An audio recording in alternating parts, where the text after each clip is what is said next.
So what is up, guys? Nick here, helping you to master your technology. The series continues here with the iOS 15 Beta 1 on iPhone SE from 2016. Now, if you want to see it on the 2020 version of the SE, let me know down below. But we're going to use this to time the boot up here in 3, 2, 1. Now, keep in mind, we did cover the iPhone 6s, which also had the A9. But I want to see how the SE performs. This is one of the most popular phones on my channel, and you can see my hand kind of swallows that thing whole. Some people wanted to see this on the 12 mini, but Apple decided to make the screen a bit bigger. And you can see that we're closing in on 20 seconds. Is this thing going to boot up anytime soon?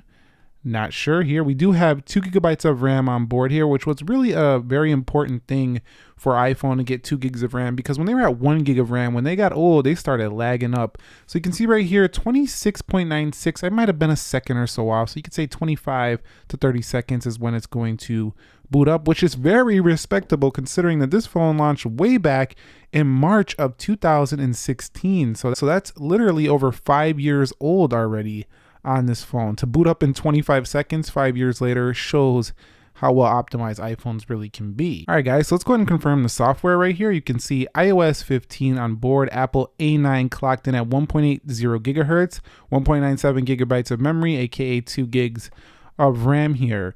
Now, this does have that clicky home button as well, so the Touch ID definitely pretty good on here. Still very fast as well. I think it's pretty respectable, the speed of unlocking this phone.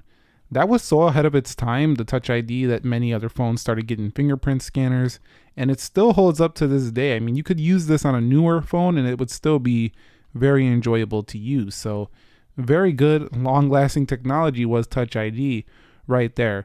In addition, keep in mind that this is a little bit different than the iPhone 6s, and that it has a smaller screen, so it might not require quite as much power to go ahead and run things, just because it's a much smaller screen, 4.7 inches versus 4-inch screen here. So let's go ahead and swipe through the home screens and kind of see how it does perform. Do we get any lag when pulling down the search? No lag right there. Going to app library, and it's really nice to use the app library on the iPhone SE with one thumb. It seems very useful as it's very well organized, and your thumb can basically reach all of the applications really easily. So yeah, no lag there. If we click the app library, pretty good. I will say this iOS 15 beta on the SE 2016 is tearing through my battery life, and it's getting pretty warm, and I just started this video. So definitely doesn't feel, super cool to the touch. I would keep this in a case if you're going to be running the beta, but definitely pretty smooth on the home screens. No major issues there. When we go to Control Center, no major lag right there either. If we go ahead and punch in, pretty decent for the feedback. Well, there's no feedback on the iPhone SE, but you know what I mean. Just punching in pretty snappy, pretty smooth. So everything I would say is running as you would expect. It's an iPhone. It's running pretty well. So not too bad in general usage. Now, I do want to go ahead and show you my battery health on here. So if I go to battery, you'll see that we do have 100% capacity. So if it's draining at 100% capacity, that means that we're basically seeing not the best optimization just yet. All right, so let's see how this does do with applications. So let's go ahead and open up Instagram right here. And you can see that is pretty respectable on the phone. If we click the profile page right here, pretty respectable. Man, this thing is so small. It really just feels like a different world of phone usage. Like, this was the past. I wish they would have brought this in the 12 mini, this smaller size. Yeah, it's pretty small on the 12 mini, but this is just ridiculously small. Really easy to one thumb it. I don't even really have to do this, but I'm going to go ahead and do it anyway. But you can see apps are actually loading up pretty respectable here. We'll go into eBay. Nothing out of the ordinary, I would say. Let's come out of there. We'll go into Starbucks, and you'll see. So what I'm saying is, when you take this phone out and about, if you need to use it for applications, this is not a phone that's going to leave you stranded because the maps are too slow. It's not a phone that's going to mess you up if you're trying to get a cup of coffee. It's not a phone that's going to mess you up if you're trying to do an Instagram post. Yeah, it's not going to be blazing through it like an iPhone 8 Plus, an iPhone, 10, 10s, those faster CPUs versus the A9, or even the, A13, A14. But this phone is still going to perform okay enough to let you use the phone on the day-to-day. Now, games are going to rip through the battery. You see the size of this phone. It's really tiny, so physics tell us it's not going to give us the best battery life because, the physical size of it is just tiny. Plus, you're running software that's for newer iPhones, 5 years later, combine those two together, you have a recipe for a battery disaster, at least early on in these betas. So that's why I wouldn't put a beta on an iPhone SE if it's going to be your main phone, or if it's your main phone still, because some people are still running this as their main phone. It's not many, but some are. So if we go to main menu, you can see you can still run the games. No major problems, just a few seconds of load time. Let's come home. And man, it's weird how this click on the home button, it still feels very satisfying. Now, Mortal Kombat is probably going to crash as this app is not developed properly for running on iOS 15. You can see you can even do video editing. So back in the day, I used to call this thing a little pocket rocket, and it has held up pretty good. I mean, the fact that you can shoot a video on this phone, edit it in your pocket, and do this all with one thumb, and 5 years later, you still have updates. If that's not impressive, I don't know what it is. And I'm not trying to, make Apple sound like they're the best thing ever, but at the same time, I would like to see other phone manufacturers bring that type of support to their devices that long. Let's see if the iPhone SE can actually hold those applications in the background without pausing too many. Mortal Kombat didn't open, so that one doesn't count. You'll see a little bit of a slowdown there. So it does pause them a bit. So it's a little bit of a delay compared to some of the newer iPhones. See that pause right there?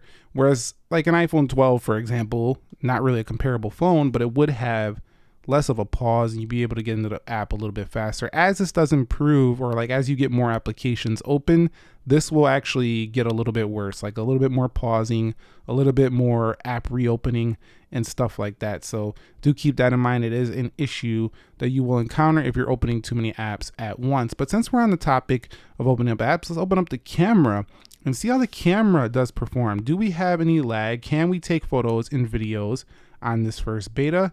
And the answer is yes. The only reason I test this very simple thing is because I've had experiences where I was testing out the betas on the iPhone 5S back in the day, and I couldn't get the camera to take a picture when I was out and about, and it really disturbed me because you're missing moments. You don't want to miss moments. And the camera looks to be performing just fine here for the iPhone SE. Let's see if it does perform fine here on the lock screen as well. So we'll swipe over to the right, take the photo. Yep, plenty fast enough. So yeah, the camera works fine here on beta 1 as well. So iPhone SE 2016, I would say performing pretty similar to the iPhone 6S, where everything was running okay, but the phone was getting hot. It was ripping through the battery life. Same thing is happening here for the iPhone SE 2016. All right, guys, so we're going to go ahead and run a Geekbench test, and I'll be back when the Geekbench test is done for the iPhone SE, and we'll see how the scores compare to what it usually typically averages on its regular day-to-day performance on an official version. All right, final scores are in: single core 548, multi-core 966. Let's go over to the single and see how it compares to the average. We did better